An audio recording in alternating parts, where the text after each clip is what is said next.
Exactly. Okay, so what do we do? So the other thing is horrifying. It is that you could actually spray sulfuric acid into the stratosphere 20 kilometers over our head and use that to stop the planet warming up in a kind of ugly tech fix. You can spray something into the atmosphere to change. Okay, spray pollution into the atmosphere to stop it warming. So in the end, pollution saved them all.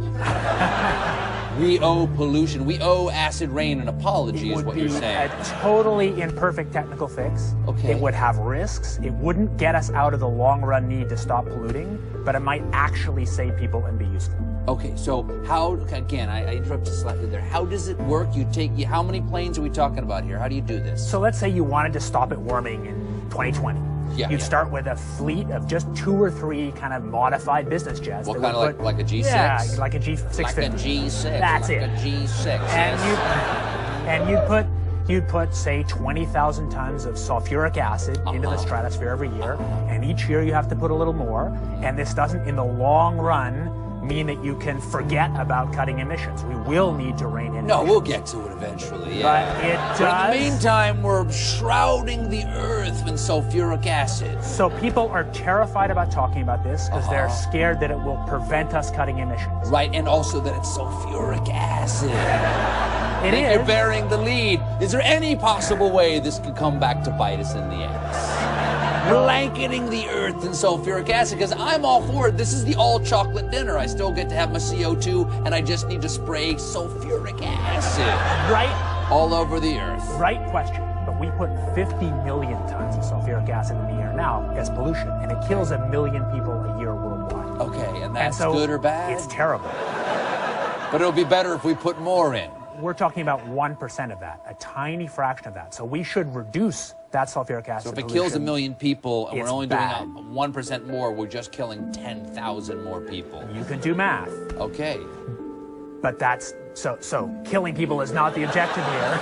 Killing people, not the objective. I just wanted to be clear. I just wanted to be clear. All right.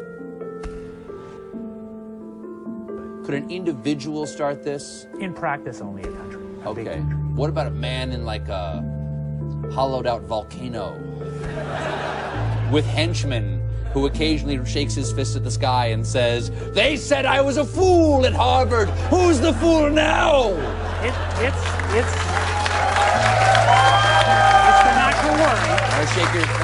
I won't. Want to shake your fist and say the fools? It's the natural worry, but I think in the end, no. This would be done by major countries, but the problem is how countries agree about where to set the thermostat, who decides, and my biggest reason for writing the book and for talking about it is my view that we won't make good decisions in ignorance. So we have to make this. We have to have the discussion now, so that when it becomes our last hope, people can say, "Hey, we talked about this. Remember, we said we get to do it." The worst way to make decisions about this would be if we all agree that we won't talk about it in polite society, we suppress it, which is basically what had been happening, and then in 2030, suddenly in a crisis, we make fast decisions. Maybe it's happening already.